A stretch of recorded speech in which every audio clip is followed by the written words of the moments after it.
Hello! Welcome to One Star, the show where we read one-star reviews of just about anything. And today it is our holiday spectacular. See the lights back there? I'm wearing my green. I'm not. Yeah, it's okay. What do you got for us today? All right. So around the holidays, there's a lot of traditional movies that people watch. Like, what's your go-to holiday movie? Mine are Christmas Vacation, White Christmas, and probably Elf. Okay. I like it. Newer one in there. What about you?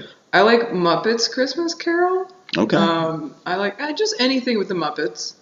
I like the Grinch, like old-timey Grinch. I don't acknowledge any Grinch after the original Grinch. No Jim Carrey Grinch. That never happened. That never happened. Yeah. It's Boris Karloff Grinch. Yeah. That's my jam. Really enjoy the Grinch. I enjoy his little dog. But like a lot of Christmas movies, I feel have very specific songs in them, and that's why we love them, right? Like that's the whole point, Muppets Christmas Carol, like break out in song all the time. All right, here's a 1-star review. I hate musicals. It is a musical. I didn't know that. I watched about 7 minutes. They were walking around and snapping their fingers. I was like, oh no, this is a musical. Was this a West Side Story Christmas? Which, by the way, there's nothing less tough than the Sharks and the Jets. And like their beautifully choreographed dance moves, like. I like that though. I was like, oh no, this is can you just imagine that poor person like pushed in the couch with their family, and then just being like, oh god, here we go. And what musical takes 7 minutes to actually get into a first number? I feel like that's a pretty healthy amount of time, right? They're like, here are the characters, and then here's the opening song. All right, okay. Right, like credits, introduce characters. Enough to introduce a problem. But sometimes you do, introduce them through song and dance. That's true. Exposition. Anyways, so is there more to it? No, that's. He's just angry. What musical was it? I don't remember. I didn't write that part down, but it just says any musical. I was like, oh no, this is a musical. I was deep in an Amazon wormhole of Christmas reviews of movies, various albums, various Christmas products. I used to hate musicals. I really did hate musicals, but I feel like you do have to be aware that you're going into a musical. A surprise musical is not a good thing. I do agree with that. But that's there's a very Grinchy kind of comment. Yeah. I would say it's like saying you don't like Neil Diamond. I don't like Neil Diamond. She doesn't. And apparently we found out that a lot of people do. There's a lot of 1-star reviews for the Neil Diamond Christmas album, which is very disappointing. I'm cool with it. Well, who else had horrible Christmas albums? Well, I think any sort of compendium of Christmas albums, right? Like anything where like they've just taken the same 5 songs and then had modern pop stars record a version of Jingle Bell Rock. That doesn't end well. I did find my favorite Christmas album, however, of all time. Let me just pull this up real quick. It's real great. All right. It's not the She and Him Christmas album, is it? Who's that? The Zoe Deschanel or whatever. Oh, no. Oh, people hate that one too. Okay. So this is from Country Christmas. Ooh. Leroy the Redneck Reindeer. It's a little on the nose. Please, Daddy, don't get drunk this Christmas. Penguin. James Penguin. I'm not totally sure what that one's about. But James Bond.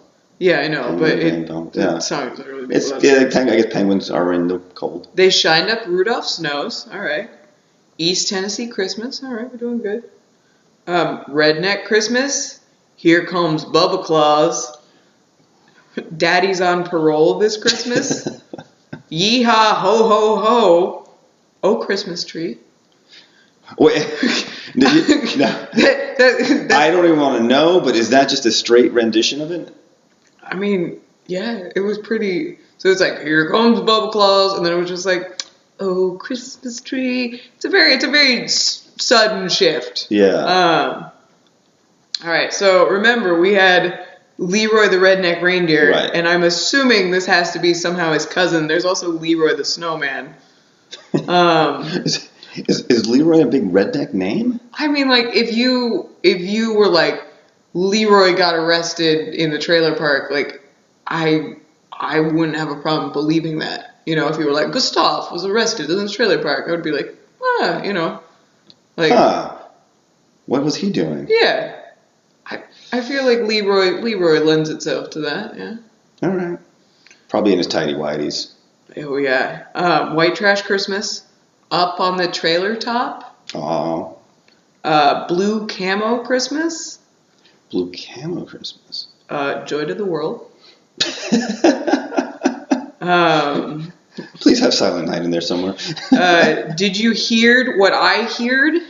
Oh, no, that's just stereotypes. It was almost unlistenable. I will not lie. The 12 Days of Redneck Christmas. Deck the Double Wide. All I Want for Christmas is a Billy Bass. Now, I agree with that sentiment. I would love a Billy Bass. What's a Billy Bass? Dude, like the demonic fish that like... That's the talking bit. That's the talking But it was great because like when the batteries died, it would just be like because it slowed down. Yeah, I know. Those things were great. Hark the Herald Angels Sing. Lights on the Trailer. Mary's Boy Child. And then the last one, hey y'all, watch this. That will not end well. It never does. No. Hold my beer. Like that's not a good. No one has ever. Nothing good ever happens from that. Hold my beer. Y'all watch this. Those are usually said right next to each other. For parents, if your kids ever say those things to you, it's time for an intervention. Yeah. Yeah. No, it's not going to end well. All right. So I think we've learned that there is the greatest Christmas album out there. Oh yeah, it's highly recommended. Surprise musicals. Not a good idea. Never spring a musical on somebody. But warn your family this Christmas if there's going to be a song and dance number. And one or two song or dance numbers, okay. That's just like a montage or an interlude. That's okay. Or that part of the movie. Yeah. Like in Charlie and the Chocolate Factory. Right. You know that song that she sings? It's like 7 minutes long. And then you have to fast forward that. Yes. We don't talk about that movie because I still have nightmares from the Augustus Gloop falling into the chocolate. Oh. It scared me. Not the tunnel scene? No, I got scared when the kid went up through the tubes. No, it wasn't Augustus. Whoever fell into went through the tubes. Yeah. Yeah. That scared me as a child. So was like McDonald's Play Places was that like a no-no? Sadly, I'm gonna say when I was young, we didn't have them like they have them today. With the hamster tunnels. Crisis avoided. All right. This is part 1 of the Holiday Spectacular. Tune in next time. Stay tuned. We're going to have more exciting holiday products ahead. So, merry everything.